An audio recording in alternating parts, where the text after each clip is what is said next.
Well, hello and welcome to our online version of Chapel for this week. I'm Chaplain Kyle Frink here at Chaddock. So glad you are tuning in.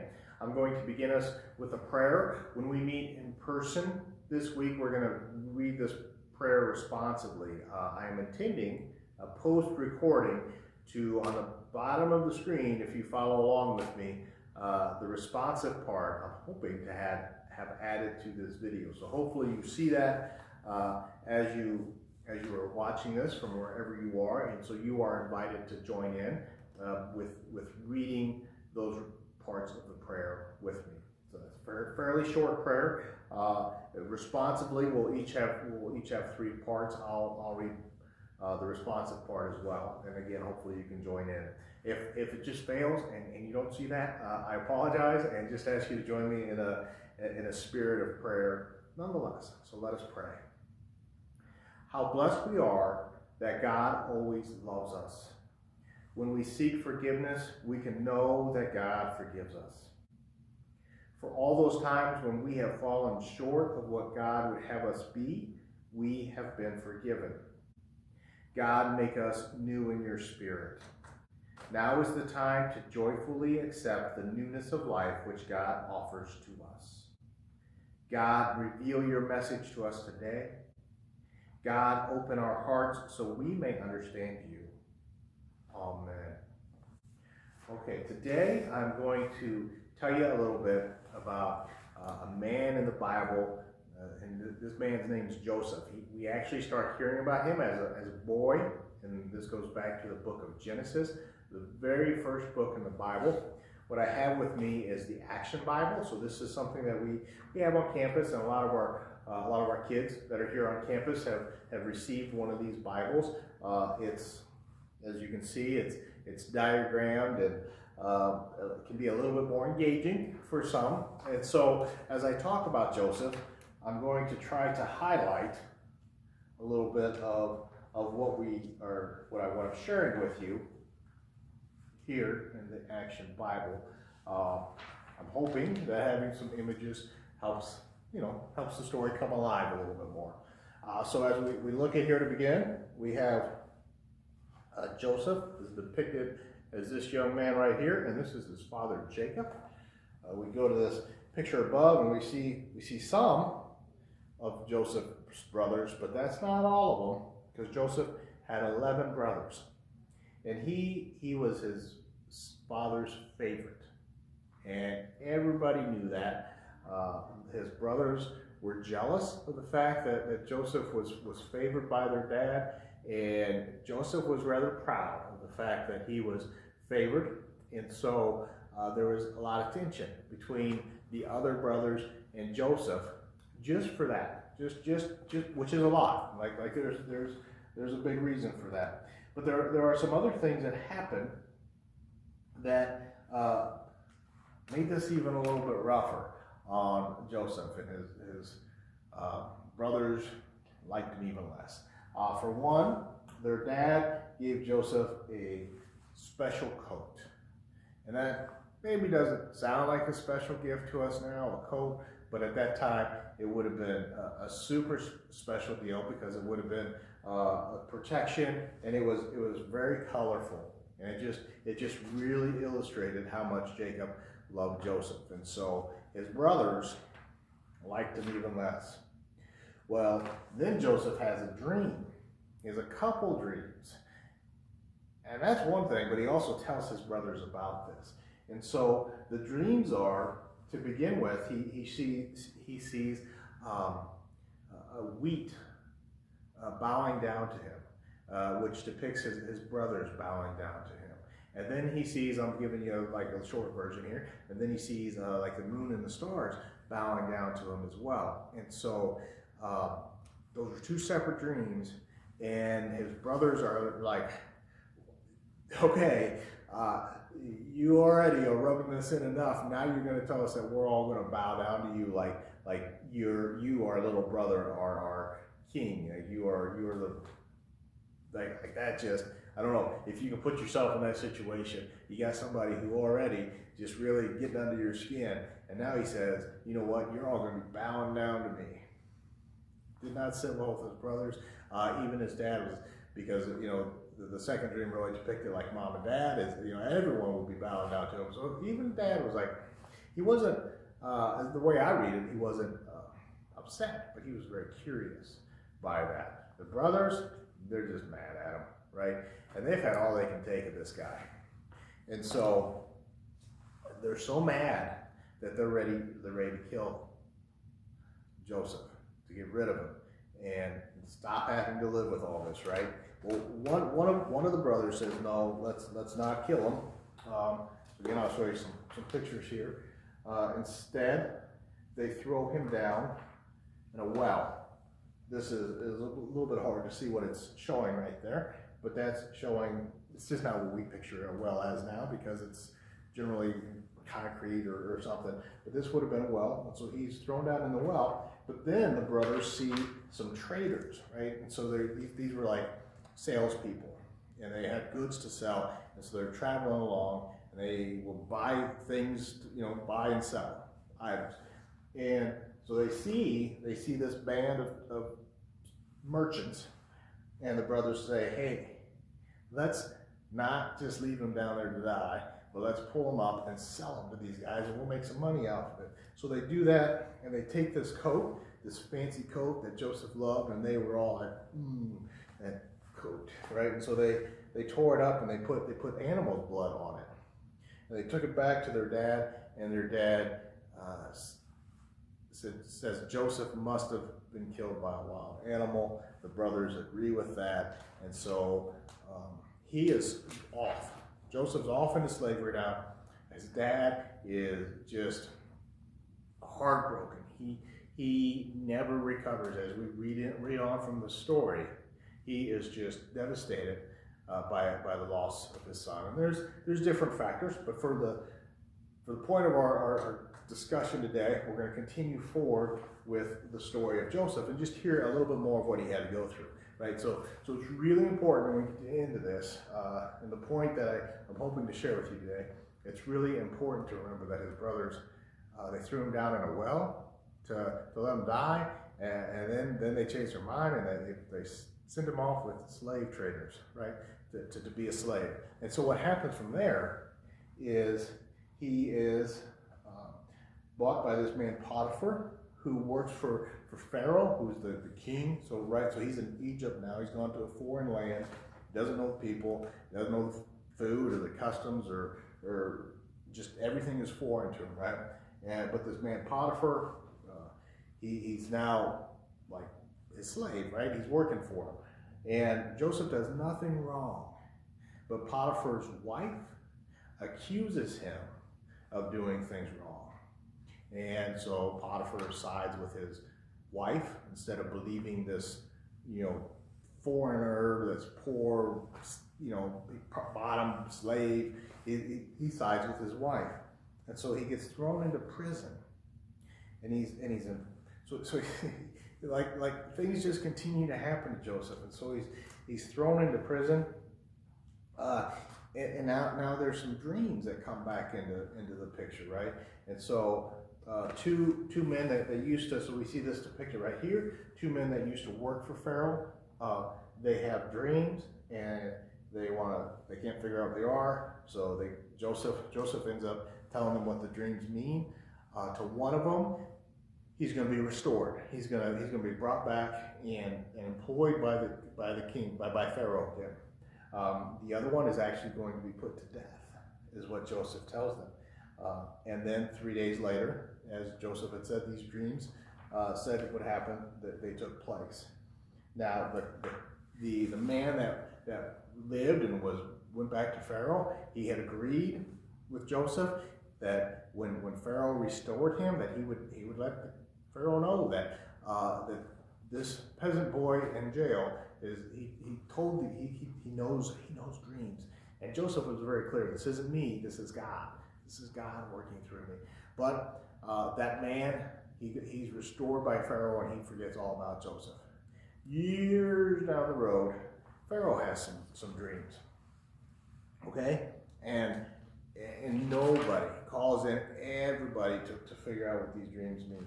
And nobody can do it. And so, I'm not sure where we are here. Oh, I jumped too far, right? And so, eventually, Pharaoh, when nobody else is able to tell of his dream, he hears of Joseph, and Joseph gets brought out of prison, and he tells Pharaoh what the dream means, and there's going to be this really prosperous time, and then there's going to be this time of drought where everyone just runs out of food, and so Pharaoh believes Joseph and makes him his right-hand man, so he's second in command. So years go on, and there's the prosperous times, and then there's the really difficult times, and eventually Joseph's brothers come to Egypt looking for grain because of this drought. They have not been able to grow anything. They're going to starve to death if they don't go and find some grain. And Egypt, this area was really rich. They'd been storing it up because Joseph had known what was coming, right? And so his brothers come. And again, the story's rather long. So his brothers come, and there's a little bit of a back and forth, and Joseph knows who they are, but they don't know who he is, and he gets them to bring Jacob to him as well. And so Jacob is he sees that his son, his beloved Joseph, is alive, and there's this celebration, and Joseph is just so moved, and he loves his brothers. Like, despite what they had done, he loves them, and his brothers don't understand that, right? Like, how can he forgive them, and how can he love them when they sold him off to slavery and they just wanted him dead, right?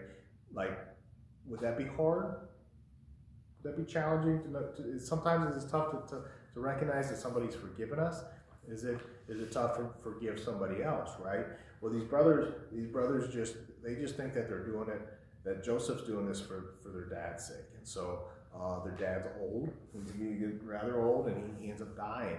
And so now Joseph's brothers are just sure that Joseph's gonna punish them for what they had done to him. So they come to him, and they throw themselves at his feet, and they say, our father pleaded that you would forgive us. And this is Joseph's response. And this is really what we want to dig into. Joseph says, don't be afraid. Am I in the place of God? You intended to harm me, but God intended for good to accomplish what is now being done, the saving of many lives. So then, don't be afraid. I will provide for you and your children. And he reassured them and spoke kindly to them. Right? So Joseph recognizes, you guys were trying to do me harm, but that's okay because God was with me, right? God had a plan, and I had to go through that suffering, and I had to go through the harms. I had to go through that all that really tough stuff that went on for years because God had a plan, and that plan was for Joseph to be in this position to where he was able to save lives, right? Because he knew to save food, and he ended up saving his own family's life, and then they were restored, and it it's a beautiful story, I think, and it's a beautiful lesson to us, right? Because Joseph, this awesome reunion with his family, and that didn't have to be the case, right? He could have said, I'm going to do to you what you did to me. You wanted me dead. You wanted me to be slaves. You guys are going to go in prison now, right? But that's not what Joseph did. Joseph said, I'm not God. I am not in the position to punish you. That's between you and God. And if we can practice this in our own lives, right? When somebody's hurt us, if we can say, I'm not in a position to hurt you back, right? That's between you and God. I've got my own relationship with God to work on, and a big part of that relationship with God, how we grow in that relationship, is how we treat other people. And if we know that, maybe we can live this in our own lives as well, and say, you know what? God tells us all to be kind, right? To be patient with one another, and to be forgiving. If there's punishment that needs to take place, that's not in my hands. That's on God, right? To make that happen. Our place is to forgive. So I'm going to share, this is actually going to be our benediction. All right? So let's just give that a moment to sink in, because that was a lot of information. That was a really long story to get to the point, but I think we need to know all that Joseph went through to be able to understand how soft his heart was. Right? And what I mean by that was how forgiving he was, how he stayed connected with God when he was down in that well, when he was in prison, when he was on this journey, like being trudged to Egypt, to a foreign land, when he did nothing wrong. He got thrown into prison because of lies that were told about him. People forgot about him. They didn't follow through on what they told him that they would do to get him out of prison. All this stuff happened. But Joseph stayed connected with God. And as this played out and it got to the end, he said, look at what God was doing. And that's a story for all of us, right? Because we go through some really, really, really, really difficult times. We go through some things that just, not everything that happens should happen, right? So we go through that. But even when that stuff that never should take place, right? I'm not saying that God, so God sent Joseph where he needed Joseph to be, right? I believe, without his brothers throwing him into prison, without all the bad things happening to him, God still could have gotten him there, right? Going through that tough time really, really made Joseph be who he was, right? And that was, he was dependent on God. He wasn't dependent on what other people were doing and how they were treating him. It's a lot to take in. It really is. But again, that last statement that I read, I shared with you, where Joseph says, am I in the place of God? I'm not in the place to harm you. I'm not in the place to punish you. God had a plan, and here we are. Here we are, right here and now. What are we going to do about it? And Joseph knew it was to be loving, to be kind, to be forgiving, right?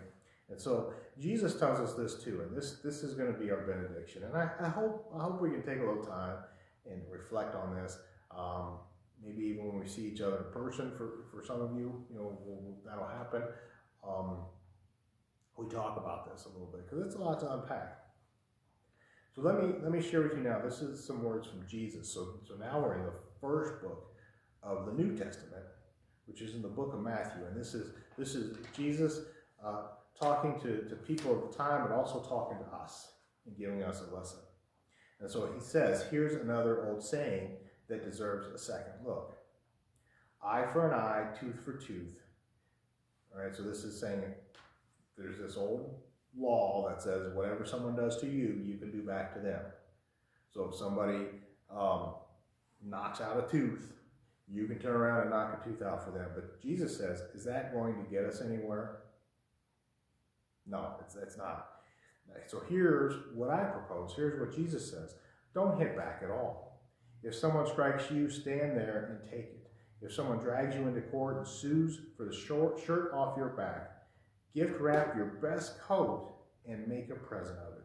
And if someone takes unfair advantage of you, use the occasion to practice the servant life.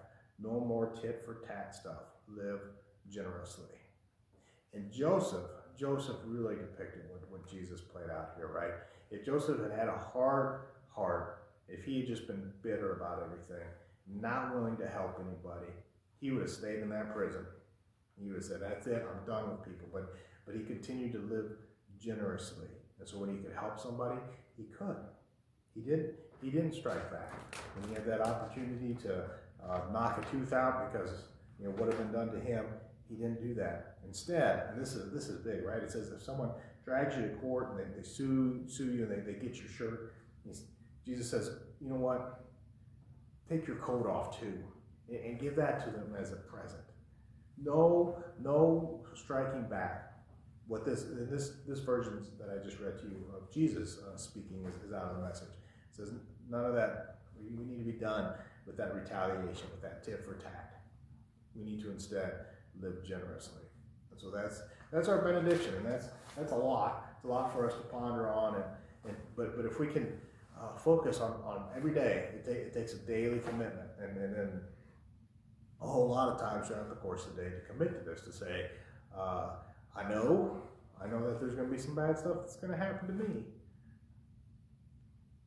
but I don't have control over that, right? I have control over what I do back. I can have control over how I respond to that, and I can make it a whole lot easier on myself. But even more important than that, I can honor God. I can show God that I love God by being generous to the people around me, even if they're being mean to me. That's a lot. It's a lot to take in, and I think we need to lean on one another, right? Not the whole world doesn't know that this is the way to live. We can lean on one another and support one another and remind one another. You know what? You're going to feel a whole lot better if you're generous. If you just retaliate, you're going to feel worse, and you're going to have repercussions. We have to help each other walk through that, all right? But this has been a long recording, so I'm gonna say God bless you. I'm gonna say thank you so much for tuning into this message, and help me, and I'll do my best to help you walk this way, where we can live generous even when others are treating us unfairly or lying to us or trying to cause us harm. Sometimes we need to get away from those people, but we can still have a generous heart where we help others. All right. Again, God bless you. Please join me. And all God's people said, amen.